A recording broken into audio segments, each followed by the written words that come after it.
Queridos amigos, meus irmãos e minhas irmãs, uma boa noite a todos. Que a graça de nosso Senhor Jesus Cristo, o amor do Pai e a comunhão do Espírito Santo estejam com vocês. Hoje, deste dia 28 de janeiro desse ano de 2022, nós celebramos a festa de um grande teólogo, um grande pensador da Igreja, Santo Tomás de Aquino. Leia a Suma Teológica de Santo Tomás. São milhares e milhares de páginas que a gente não consegue, parar de ler. A gente começa a abrir aquelas páginas da sabedoria, tanto dom que esse homem recebeu para enriquecer a humanidade, enriquecer a nossa igreja. Santo Tomás de Aquino, rogai por todos nós, rogai pelos nossos professores, nossos mestres, nossos educadores. E você, que é luz para iluminar os seus irmãos. A leitura de hoje é o Evangelho de Marcos, capítulo 4, versículos 26 a 34. Assim está escrito: Jesus disse à multidão: o reino dos céus é como quando alguém espalha a semente na terra. Ele vai dormir e acorda noite e dia, e a semente vai germinando e crescendo, mas ele não sabe como isso acontece. A terra por si mesma produz fruto. Primeiro aparecem as folhas, depois vem a espiga e por fim os grãos que enchem a espiga. Quando as espigas estão maduras, o homem mete logo a foice, porque o tempo da colheita chegou. E Jesus continuou: com que mais poderemos comparar o reino de Deus? Que parábola usaremos para representá-lo? O reino de Deus é como o grão de mostarda, que ao ser semeado na terra é a menor de todas as sementes.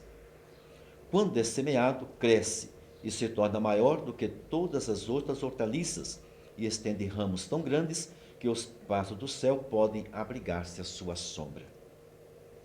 Jesus anunciava a palavra de Deus usando parábolas, conforme eles podiam compreender, e só lhes falava por meio de parábolas, mas quando estava em casa sozinho com os discípulos, explicava tudo. Palavra da salvação. O capítulo 4 do Evangelho de Marcos é chamado Livrinho das Parábolas. Então tem um ensinamento bonito, porque Jesus usa uma linguagem que aquelas pessoas, campesinos, homens do mar, compreendiam. E assim ele mostrava que o reino de Deus é revelado aos simples desta maneira. E aí perguntamos, como é que fazia isso? Como é que podíamos entender isso? Jesus começa dizendo: olha, o semeador. Vocês aqui são pequenos agricultores, têm as suas pequenas chácaras, vocês semeiam os cereais para vocês colher o fruto desse trabalho. Mas você entende, claro que na época os estudos sobre a agricultura, sobre a semeadura era muito precário. Hoje temos o conhecimento, sabemos de todo o processo, mas na época não. Mas o que faz o agricultor? Ele corta rasteiro, o seu mato, a sua vegetação rasteira, porque não tinha como arar, a terra é muito pedregosa, a terra é pouco profunda, é muito difícil. Então, o semeador semeia a semente na terra. Esse é o seu trabalho, semear. Aos pouquinhos, a umidade, o calor, a chuva faz a semente germinar, cresce e produz o fruto. Como é que isso acontece? O agricultor não sabe, ele só espera. Fez a sua missão, que foi semear a palavra, e a palavra, foi semeando a semente cresceu e chegou no tempo oportuno, ele colheu o trigo e colocou no seu celeiro.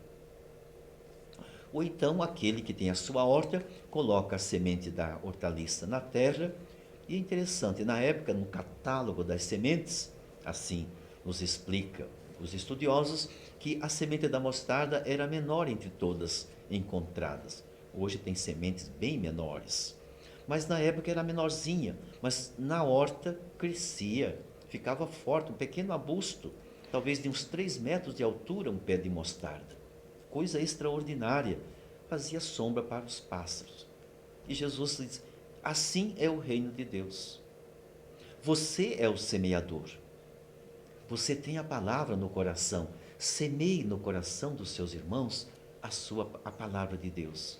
A palavra é paz, é alegria, é conforto, é esperança, é amor, é justiça. Semeie essa boa semente. Cultive essa semente no seu coração e seja semeador. Tenha certeza que essa palavra vai germinar, vai crescer e vai produzir fruto. Por menor que seja o gesto, a sementinha pequena que você coloque no coração do seu irmão, ela vai realizar algo extraordinário naquela vida, quem sabe um pouco triste, um pouco sofrida. Se você abrir o capítulo 55 de Isaías, versículos 10 e 11, você vai compreender mais ainda o significado desta palavra de Jesus. Ele diz 2 elementos necessários. Primeiro, a chuva suave, não a torrencial, como cai muitas vezes por aí, causando tantos sofrimentos, tantos transtornos, transbordamento dos rios que já estão assoreados por causa da devastação da terra, ou porque destruímos nossas florestas e aí a terra está sem segurança, tudo vai abaixo, porque a chuva vem torrencial e não penetra na terra. Mas a chuva suave que cai nas florestas, ela vai alimentar as fontes. Cai no campo fértil, vai molhar, vai fazer alimentar, isso é, vai fazer germinar a semente. A chuva que tem esse efeito bom na terra e produz semente e vem o pão na nossa mesa, assim é o efeito bom da palavra de Deus. Ela não fica estável, não fica parada, não fica estéril. Ela vai crescer e vai trazer fruto para o reino de Deus. Sejamos semeadores, semeemos com alegria. A terra fértil do coração dos nossos irmãos produzirão os frutos do reino de Deus. Que o Senhor nos abençoe, em nome do Pai, do Filho e do Espírito Santo.